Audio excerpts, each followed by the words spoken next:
Réponse de ce dimanche, l'affaire Martinez-Zogo, il en était question.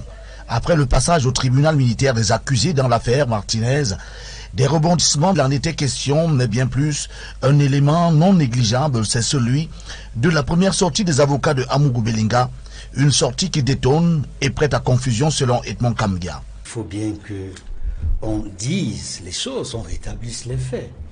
On ne peut pas dire qu'Equinos Télévision a menti. Concernant le point de presse donné par les avocats de l'un des accusés dans l'affaire Martinez-Zogo, Maître Ngwana Moustapha s'interroge. Je me pose à haute voix la question de savoir si ce n'est pas une manière subreptice, sibylline de trahir le secret de l'enquête préliminaire. Parce que c'est un jeu, le jeu auquel il s'est livré est un jeu qui, je dois le dire, est suffisamment dangereux parce qu'on est là sur une corde raide. Comment est-ce qu'on parvient à faire un point de presse relativement à une affaire qui est en cours sans pouvoir trahir les secrets d'enquête préliminaire? Pour Patrick Rifoué du RDPC, il s'agit d'emporter la conviction du citoyen car il s'est développé depuis l'assassinat de Martinez-Zogo une tendance. Il y a une partie de l'opinion qui considère pour un ensemble de raisons que cet individu-là doit être condamné.